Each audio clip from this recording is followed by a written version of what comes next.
Good afternoon, Knicks Nation. It is Tuesday, the 31st day of May, 2022. I hope that you had a really good long weekend and that you were safe and your family's healthy and safe and everybody enjoyed the weekend, enjoyed the time off, and now is back to the grind, right? So I hope everybody's good out there and healthy. I hope that the needs of your household in terms of food and shelter, clothing, as well as health are being met today. Blessings upon those that work in the healthcare field, even on long weekends, especially on long weekends, and the first responders who are trying every day to save lives, and those that pick up garbage for us to keep our streets, our sidewalks, our parks, our parkways clean, and those that make deliveries like they do on long weekends for our convenience. Double blessings on the men and women trying to help deliver and rescue the children that are victims of child molestation and pedophilia. Those that are victims of human trafficking and sex slavery, prostitution, child prostitution, pornography, and child pornography. And double curses on the perpetrators, the perverts, and the profiteers who are out here trafficking in human flesh. Finally, blessings upon the homeless. Nearly 600,000 men, women, and children, even on long weekends, that don't have roofs over their head, whose object today is not a barbecue, but a place to stay. And millions around the world in similar or worse conditions, and blessings upon them, for theirs is the kingdom. Today, I want to discuss the two teams in the finals. Particularly, I want to discuss the Boston Celtics in relation to the New York Knicks. And I like to look at everything through the Knicks lenses, but not like some of y'all. I'm not trying to people thinking we're going to trade, a secondary player for a superstar. No, but I just want to talk about the two teams involved. Now, we know the Golden State Warriors. They won 73 games before they ever had KD try to get a ring the easy way, right? And they won those 73 games with a team Mark Jackson actually put together and taught defense. And all Steve Kerr had to do was sit into Mark Jackson's seat, and the next year they were rolling, right? And who did they draft? They drafted Stephen Curry, Klay Thompson, and Draymond Green in the second round. Then they added ancillary pieces around them like Andre Iguodala, a veteran, and they end up winning 2 rings, on their own without KD, and then another one with KD. And of course, with them in Boston, they're probably favored to win this one. But the key point here, which I'm going to go into more detail when we talk about the Celtics, is that they drafted the 3 main players of their team. And let me tell you this, when they drafted each of these guys, nobody thought they were going to be superstars. When they drafted Klay Thompson out of Washington, when they drafted Stephen Curry out of Davidson, when they drafted Draymond Green at Michigan State in the second round, nobody thought they were superstars. Nobody thought they were going to become Defensive Player of the Years, All NBA defense, MVPs. Nobody thought that. Okay? When you look back, you understand. See, some people are short-sighted, especially in Knicks Nation. You are short-sighted and very cursory. You look at just a couple of stats and think you know what's going on. Again, I want us to focus as Knicks Nation on development. Championships are won and teams become perennial threats and long-term sustainable winners by developing their own talent. Okay. Now, I'm not saying that an RJ Barrett or Quentin Grimes or Deuce McBride or an Emmanuel Quickly or an Obi Toppin or Mitchell Robinson can become superstar. But I'm saying if we develop them ourselves, we can become a perennial winner. And who knows if one of them will pop and become that superstar. We don't know. Okay. Nobody, again, let's talk about Boston. Boston drafted in 2014 the start of what they have now. They drafted Marcus Smart. 6 overall in 2014. Marcus Smart was a defensive demon from the day one. Could not shoot to save his life. Okay? Couldn't. A terrible shooter. He was still hoisting them though. He just wasn't hitting a lot, but they stuck with him. And over the course of the years since then, the 7 years he's been in the league, almost every year his name was in trade rumors. They're going to trade Marcus Smart. And they never did. They hung on to him and developed him. And so over the last 2.5 seasons, he's turned into a more than reliable shooter. He couldn't hit the broadside of a barn his first 5 seasons in the league. Okay. And now he's just been named Defensive Player of the Year. Already was on a few NBA all defensive teams. They stuck with him. Sometimes they even brought him off the bench. Now he's the starting point guard. Okay. Boston thought that they needed a superstar point guard. Does that sound familiar, Knicks Nation? They brought in Kyrie Irving, but they played better when Terry Rozier was starting. Okay, let's talk about what they did. So 2014, they bring in Marcus Smart. 2015, they get out of Louisville, Terry Rozier. Okay, Terry Rozier was coming off their bench. Eventually, he started. When Kyrie inevitably got hurt, when it was supposed to be his team, they rolled. They rolled to the Eastern Conference Finals. They lost, but they were playing better with Rozier, who they drafted. Then the next year, they got a kid out of California named Jaylen Brown. Athletic, played defense, couldn't shoot that well. He developed a shot so that he became a more than reliable shooter. Although he's, listen to this now, not a consistent shooter. Sometimes he gets real hot, could drop 40 on you.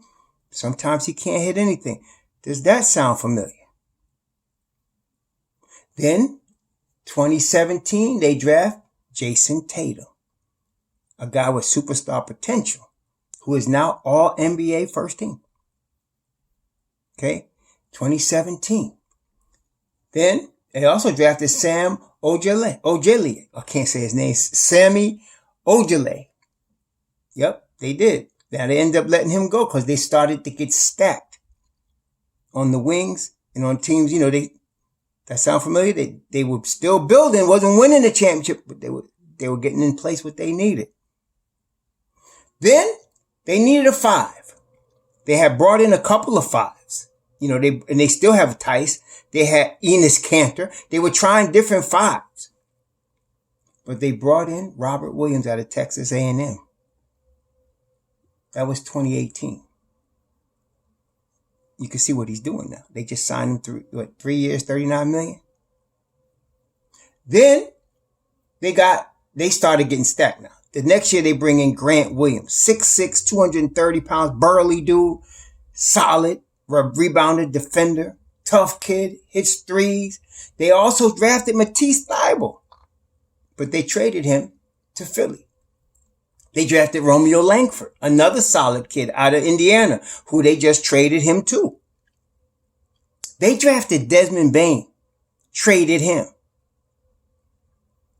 They drafted Peyton Pritchard in 2020 and Aaron Nesmith, who are still developing. 2 years in the league now. They still developing. Now, I haven't named any superstar that came over in free agency. They tried to do that, skip that step and bring in Kemba Walker and bring in Evan Fournier. That didn't work. Then they let both of them go. And they got the crew, the core group that they drafted between 2014 and 2020 that's got them in the finals right now. Okay. If you look back at 2014, 2015, when everybody was crying in Boston, trade Marcus Smart. They hung on to him. Jaylen Brown, can he play with Jason Tatum? We don't know if he can. Maybe we should trade him. They hung on to him. Okay. And even if you were listening to the broadcast in the Eastern Conference Finals, you kept hearing Mark Jackson and then sometimes Jeff Van Gundy break on Jason Tatum, because he said he needs to take over the game. He needs to be the superstar. He's not doing enough. At the end, they did what they needed to do. Patience, long-term outlook, and development is what really good, solid, long-term winning organizations are made of. Not trying to chase, even though they made a couple of mistakes, trying to get Kemba Walker, trying to get Evan Fournier, got Kyrie Irving. None of that worked.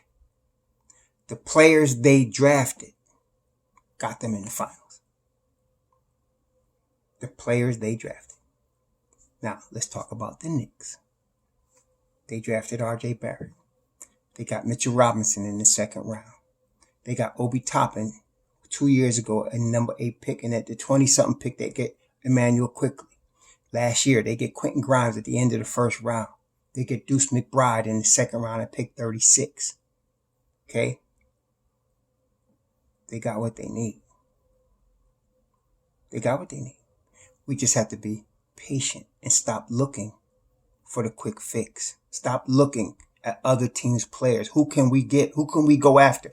That mentality is what caused 20 years of losing in New York. The mentality of drafting a core group, as Leon said, the young core.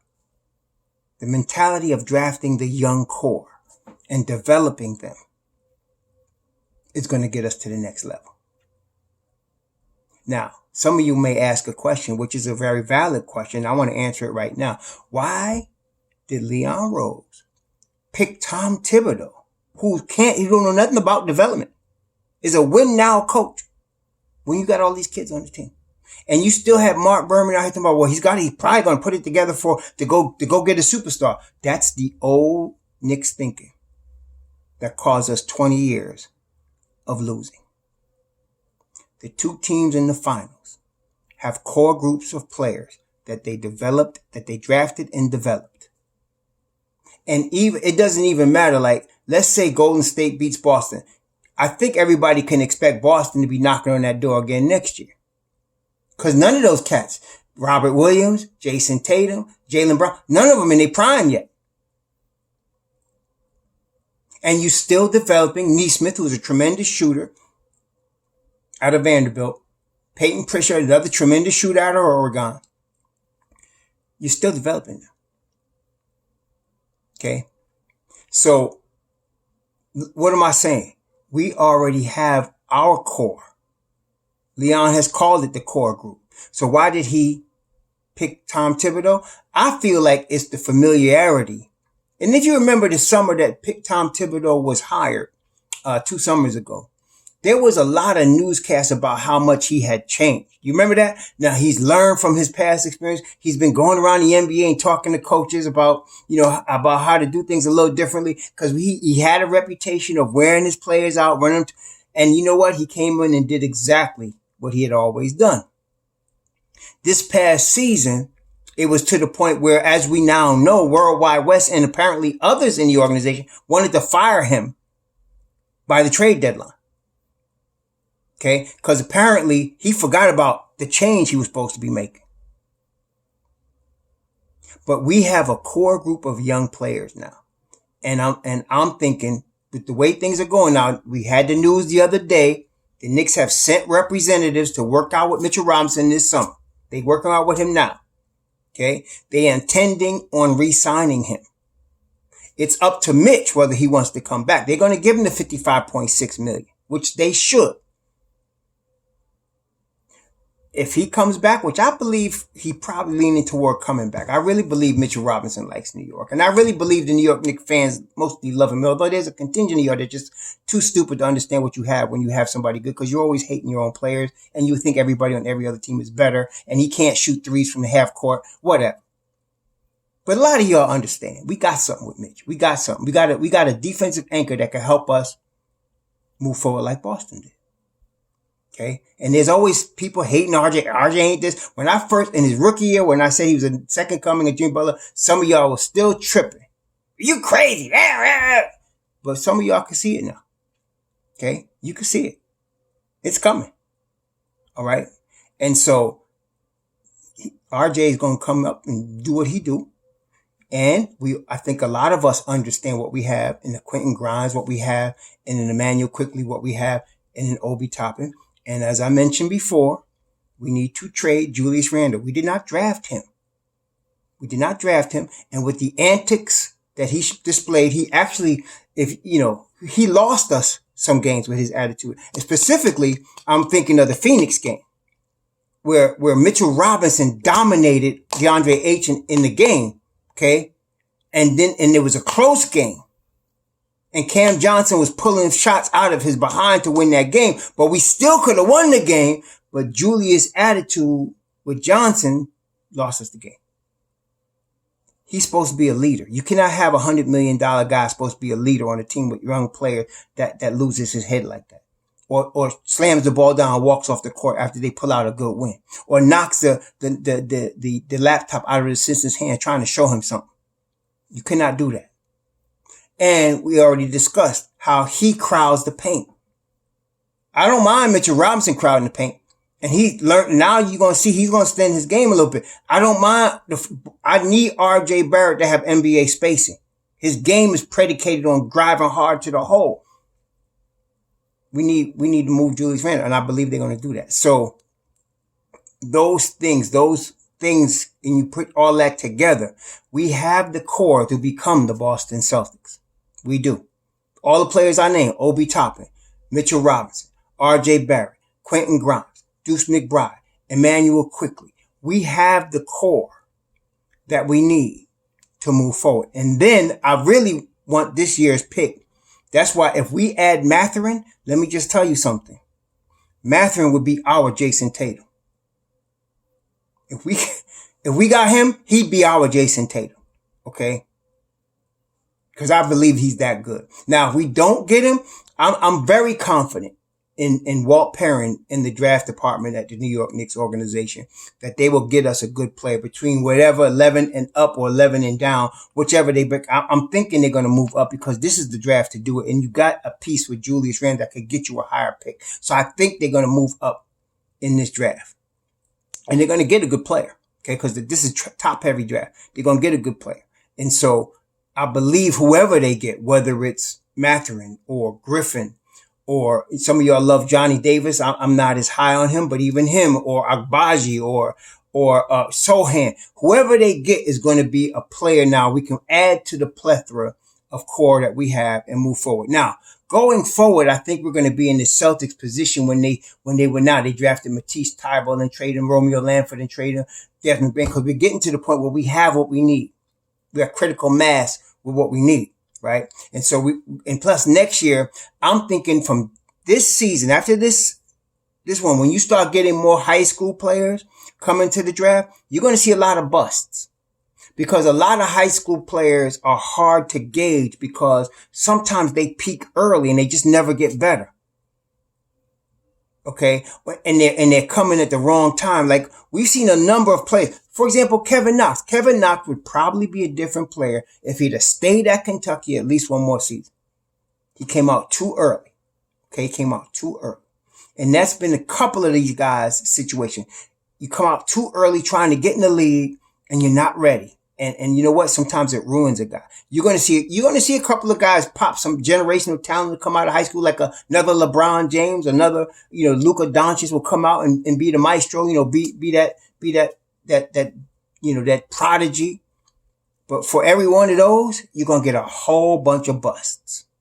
And your better players are going to be the kids that went to college and developed their game a little bit more at a D1 level. Okay. Your better players, you're going to see that. You're going to see a lot more second rounders become more valuable. And the Knicks got a plethora of them because you're going to see a lot of these kids out of high school get drafted in the lottery because of their upside and potential, which a lot of them are going to be busts.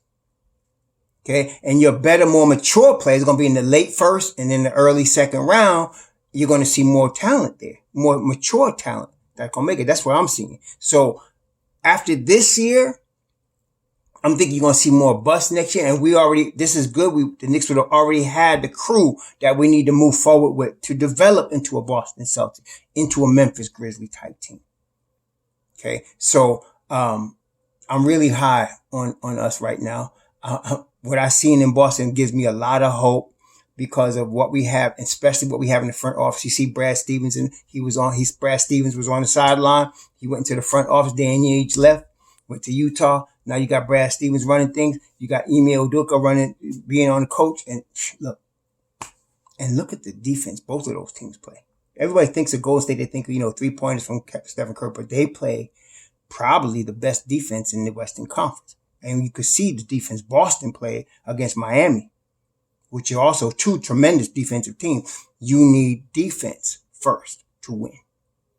Yes, you need shooting, but you need defense first to win. Between Quentin Grimes, Deuce McBride, Mitchell Robinson, we good. We good. And I'm not sleeping on Obi Toppin's defense. I think his defense has come along a long way, and I think it's going to get even better. Okay.